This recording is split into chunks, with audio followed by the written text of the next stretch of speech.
Какви се диети постојат? Зошто диетите даваат резултати на кратко, а подоцна килограмите се враќаат? На кој начин можеме да наштетиме на своето здравје следејќи диети? На сите овие прашања ќе одговориме во следните неколку минути.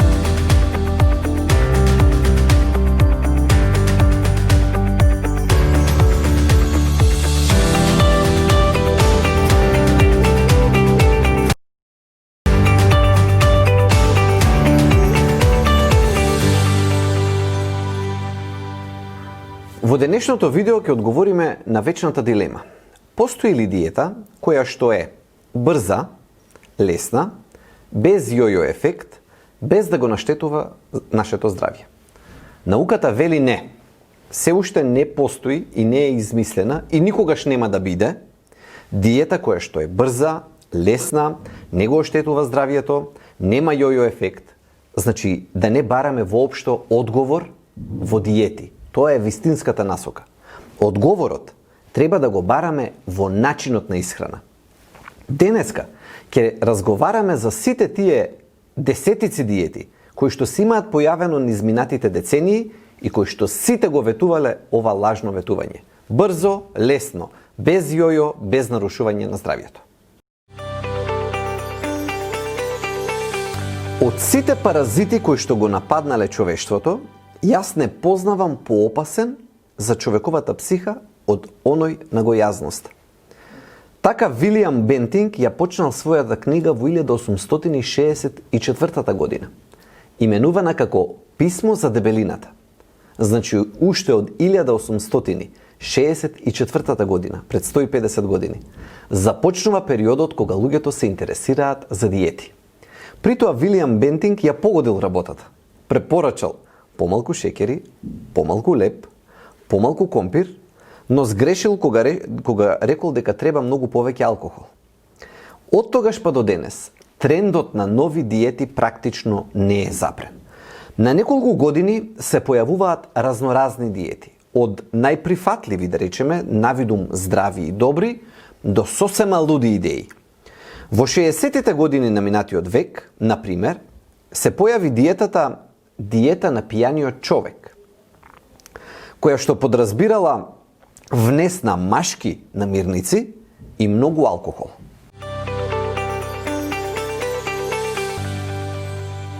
Неколку години подоцна се јавува нов феномен – диетата која што препорачува мешавина од оцет, вода и мед. Парадоксално, таа диета е жива до ден денес и на секои 5 до 10 години повторно и повторно станува актуелна. Огромна популарност со тек на време добиваат така наречените детоксификации или прочистувањата, при што тоа се диети кои што биле главно базирани на некаква течност. Доста популарна е така наречената лимонада диета, кога се користат големи количини од микс од лимон, јаворов сируп и бибер по неколку пати во денот. Истава диета популарната Бионсе после 2000 година повторно ја враќа во живот. И така, старите диети постојано гледаме како се рециклираат. Слушнавме дека има диети кои што биле базирани на различни пијалоци, на алкохол, на лимонада и останати опции. Меѓутоа, постојат и диети кои што се базирани на личности, така наречени селебрити диети. Познато е дека постои Беверли Хилс диетата, која што била особено популарна во 80-тите години од минатиот век. Таа е прилично еднородна во првите 10 дена, а потоа се префрла само на протеини или на масти. Исто така постои некој друг феномен, така наречен диета со колачиња, при што колку повеќе колачиња, толку подобро и тоа се смета за здрав начин на исхрана. Течната диета на Опра Винфри е хит кон крајот на 80-тите години и таа промовира течности и протеинска исхрана. Подоцна се јавува така наречената диета на џвакање и таа предлага дека треба да се џвака доволно долго додека храната во уста не стане течност.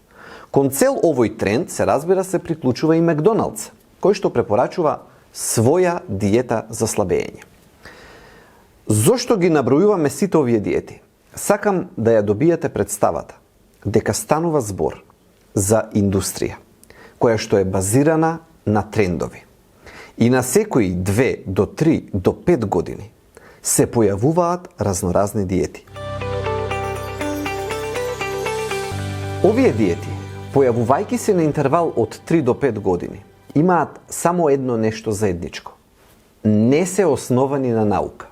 Тие се производ на индустријата, која што е доста голема и која што прави многу пари. Вашиот избор е дали свесно ќе тргнете по пат на диети, ваква, таква, онаква, која што се појавува на секои 2, 3, 5 години, или ќе се одлучите за начин на исхрана кој што е базиран на наука, а како што порано спомнавме, тоа пред се е медитеранската исхрана. Парадоксалноста оди дотаму што дури и тие лекари под наводници, кои што ги имаат измислено дел од овие идеи диети, по известно време и самите ги напуштаат. Така наречената диета на крвна група или исхрана според крвна група е една од поголемите катастрофи кои што се има случено. И самиот автор се има откажано од таа негова диета. Меѓутоа до ден денес знаеме да слушнеме луѓе кои што ќе кажат дека овој тип или оној тип на исхрана ми одговара, бидејќи јас припаѓам на таа и на таа крвна група. Аткинсоновата диета е само најава на така наречените протеински диети, кои што упорно и тврдоглаво се враќаат. Во посебна емисија ќе зборуваме за ризиците по здравието од протеинските диети. Аткинсон, палео, хроно, кето со мали варијации се диети кои што препорачуваат зголемен внес на протеини. И тука има јасни ризици по нашето здравје. Така што не само што станува збор за нешто што нема да постигне ефект и е обичен тренд и додека се мачиме, ќе слабееме, кога ќе престанеме, ќе се поправиме, туку носат во себе и реални ризици по нашето здравје. Безглутенската диета е уште еден од тие многу трендови кои што се имаат појавено. Факт е дека постојат луѓе кои што имаат проблем со глутен, но тоа е релативно мал дел од популацијата. На сите останати, секако не им препорачуваме да престанат да го консумираат глутенот и храните кои што во себе имаат глутен, бидејќи воопшто не е лесно на некој пациент да му ги исфрлите житарките кои што во себе, помеѓу другото, содржат и глутен. Но освен глутен, во нив има многу здрави работи. И исфрлајќи го него, исфрламе една плејада на здрави хранливи материи. Алкалната диета исто така се појавува, исто не е базирана во наука, го ветува така нареченото променување на pH на средината на крвта, на серумот, што е сосема невозможно. pH на дигестивниот систем е друг муабет, меѓутоа променување на ацидно-базната рамнотежа во крвта е целосна измислица. И така, разноразни актери, познати личности, селебрити, палеодиета, кето, хроно, измислуваат што ли не и тоа го пласираат на луѓето како здраво и како добро. Прашањето е самите пациенти да бидат доволно свесни и еднаш за секогаш да се одвојат од сите тие диети. Затоа и го давам овој краток историјат. Да видите дека многу често се појавувале овие диети. Не е прв пат. Многу од нив, кои што се појавиле пред 50, пред 60, пред 70 години, сега некој ќе ги открие, особено некоја позната личност, ќе ги пушти на Инстаграм и тие пак ќе добијат популарност. Но тоа воопшто не значи дека станува збор за проверен и добар начин на исхрана. Некои од овие диети даваат краткорочни ефекти. Тоа не е проблем. Впрочем, ако на било кој начин, со било која диета, го ограничите својот калориски внес и дојдете до така наречен калориски дефицит, факт е дека ќе губите телесна тежина. Прашањето е до кога? Бидејќи сите овие начини на исхрана, односно диети кои што ги спомнавме, не се одржливи, нашата препорака е да одберете одржлив начин на намалување на телесната тежина. Тој неминовно подразбира дека не само што ќе треба да внимавате на исхраната, ќе треба да внимавате и на степенот на физичка активност секој ден или речиси секој ден. Кога веќе ги набројавме вака историски кои се сите разноразни диети, не можеме да ги кажеме сите, премногу се, само накратко да обратиме внимание како тие му влијаат негативно на нашето тело. Прво, психички. Цела таа одисеја на влегување во диета, излегување од диета, поправање, намалување, влијае многу негативно психички.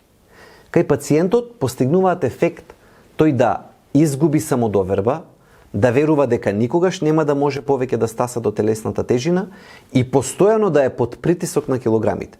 Значи, првата негативна работа на диетите е тоа што психички влијаат негативно на тој што ги применува.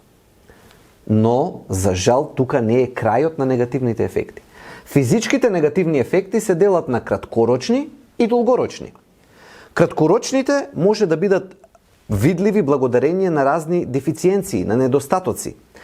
Многу пати дошле кај мене пациенти кои што на вториот, на третиот месец од некаква рестриктивна диета ќе се пожелат дека почнала да им капе косата, опаѓање на косата или да се кршат ноктите. Тоа е рана најава на телото дека нешто сериозно му недостасува. Тоа се краткорочните проблеми. Долгорочните проблеми, за жал, се многу посериозни. Ако вие бидете изложени на еден начин на исхрана кој што вели да јадете сланина секое утро, месо за ручек и месо за вечер, вие неминовно си го зголемувате ризикот од малигни болести на среден и на долг рок. Така што, килограмите треба да се намалат. Меѓутоа треба да се намалат со трајни промени на навиките, со трајни промени на начинот на исхрана и на степенот на физичка активност. Немојте да бидете дел од сите овие диети кои што ги набројавме и уште многуте кои што ќе дојдат по нив.